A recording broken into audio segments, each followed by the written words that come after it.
बात करना चाहते हैं प्रिंसिपल ऑफ इंटरनेशनल अंडरस्टैंडिंग। अंतर्राष्ट्रीय अवबोध और वैश्वीकरण के जो सिद्धांत हैं, किस सिद्धांतों के आधार पर इंटरनेशनलाइजेशन फॉरवर्ड हो सकता है या आगे अपना काम कर सकता है। As you know, the UNESCO general conference held in 1974 recommended the following guideline। जैसा कि सभी लोग जानते हैं कि यूनेस्को के एक सामान्य सम्मेलन 1974 में हुआ था, एक बैठक हुई जिसमें कुछ बिंदुओं पर गाइडलाइन दी गई और उसके आधार पर सिफारिशें की गई। जो निम्न बिंदु हैं जिनके प्रिंसिपल बनाए गए कि इस आधार पर अगर काम हो तो इंटरनेशनल अंडरस्टैंडिंग एंड ग्लोबलाइजेशन को प्रमोट किया जा सकता है और इस आधार पर रन कर सकते हैं। First, international dimensions. International dimensions अंतर्राष्ट्रीय विमाएं या अंतर्राष्ट्रीय दिशाएं। क्या है अंतर्राष्ट्रीय दिशाएं?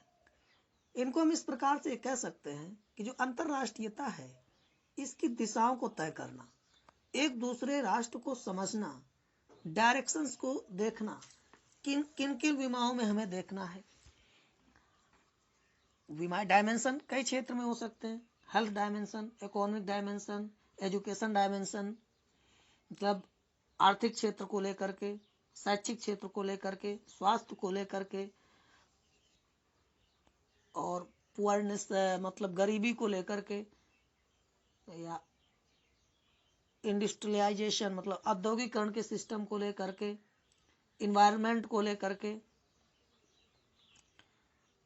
जल को लेकर के और ऊर्जा को लेकर के कई डायमेंशंस हैं। तो इंटरनेशनल डायमेंशंस पे बात होनी चाहिए। इसका जो सिद्धांत है, इस सिद्धांत पे जो डायमेंशंस हैं, इन बिंदुओं के आधार पर जब हम अंडरस्टैंडिंग डेवलप करेंगे, कई डायमेंशंस एक दूसरे से जो डेवलप हो रहे हैं उन पर डिस्कशन होगा, तब बात बनेगी। Principle of respect for all people. देखिए प्रिंसिपल जो दूसरा इसका सिद्धांत है, रिस्पेक्ट फॉर ऑल पीपल, प्रत्येक व्यक्ति को सम्मान करना। इंटरनेशनलाइजेशन, तो इसमें क्या करना है, to respect to all over human being, overall country, their culture, their civilization and their customs and all system, to respect each other. We can say easily to understand each other, then develop understanding and internationalization. तो इस प्रकार से हम कह सकते हैं कि जब एक दूसरे को समझेंगे, उनकी कल्चर का हम रिस्पेक्ट करेंगे, सभ्यता का रिस्पेक्ट करेंगे, उनके रीति रिवाजों का रिस्पेक्ट करेंगे, एक राष्ट्र दूसरे राष्ट्र को, तो रिस्पेक्ट की बात आई है यहाँ पे। आगे हम बात करते हैं principle of interdependence. Interdependence, on base depend, on base depend तो निर्भर होना, एक ऐसा आधार तैयार करना जो एक दूसरे पर निर्भर होना,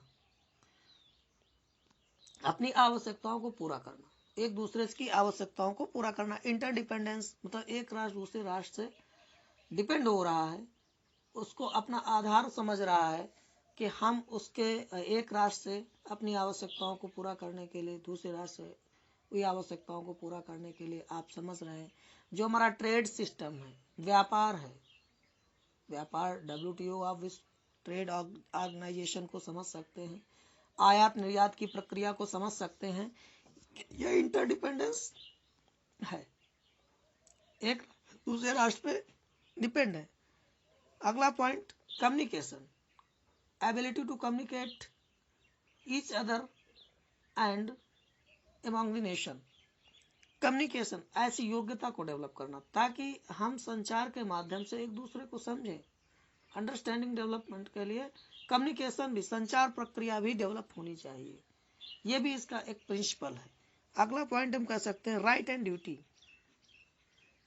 राइट एंड ड्यूटी, हमें right, it is not sufficient to achieve the right, but it is very important to develop right with duty. तो राइट से ही काम नहीं चलेगा। अधिकारों को तो हम जान लेते हैं, लेकिन अपने कर्तव्यों से हम अलग हो जाते हैं। इसलिए इसका जो प्रिंसिपल है, to develop right and duty, अधिकार और कर्तव्यों को भी विकसित करना होता है कि आपकी ड्यूटी, एक राष्ट्र के प्रति दूसरे राष्ट्र के प्रति क्या ड्यूटी है, उन कर्तव्यों को भी बताने की बात इसमें कही गई है। अगला पॉइंट है नेसेसिटी, आवश्यकता। Necessity I means there is no need define, परिभाषित करने की कोई आवश्यकता नहीं है। इंटरडिपेंडेंस का कॉन्सेप्ट एंड अंडरस्टैंडिंग का कॉन्सेप्ट नेसेसिटी से ही आता है। आवश्यकता आविष्कार की जननी है। जब हमें अपनी आवश्यकताओं को पूरा करने के लिए किसी दूसरे राष्ट्र पर डिपेंड होना है, अपनी आवश्यकताओं को पूरा, तो आवश्यकता शब्द ही ऐसी है कि जो आविष्कार की जननी होती है। It is sufficient word. Next, all round participation. All round participation, प्रत्येक जगह प्रतिभाग करना। इस इंटरनेशनलाइजेशन का जो कॉन्सेप्ट है, उसमें प्रत्येक व्यक्ति को पार्टिसिपेट करना, हर एक कल्चर में पार्टिसिपेट करना, हर एक सिविलाइजेशन पर पार्टिसिपेट करना, हर किसी को रिस्पेक्ट देना। एक राष्ट्र दूसरे राष्ट्र में जाकर के आप समझ सकते हैं, जब हमारे पीएम साहब के दौरे होते हैं, जो वैश्विक सम्मेलन होते हैं, ग्लोबल सम्मेलन होते, कॉन्फ्रेंस होते हैं, उनमें जब प्राइम मिनिस्टर या इनके अपने प्राइम मिनिस्टर के रिप्रेजेंटेटिव या फॉरेन मिनिस्टर, विदेश मंत्री या एजुकेशन मिनिस्टर जाते हैं, और डिफेंसिव मिनिस्टर, रक्षा मंत्री, कई सम्मेलन में जा करके अपनी बातों को रखते हैं और दूसरी की बातों को लेते हैं और मजबूती के साथ निकल करके सामने आते हैं। तो इस प्रकार से ऑल राउंड पार्टिसिपेशन, हर किसी को हिस्सा लेना चाहिए। यहाँ तक कि नीचे से नीचे स्तर पर भी हम लोगों को डिस्कशन करना चाहिए इंटरनेशनलाइजेशन अंडरस्टैंडिंग डेवलप के लिए। आगे बात मैं करता हूँ कि role of internationalization understanding in education. अंतरराष्ट्रीय समझ की शिक्षा में भूमिका। देखो, completely we can say that education for international understanding is essentially for peace, love, cooperative living. This is an education based on the idea of mankind.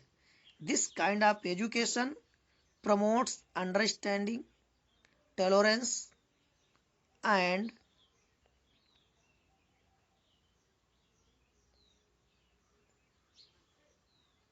friendship among all and nations.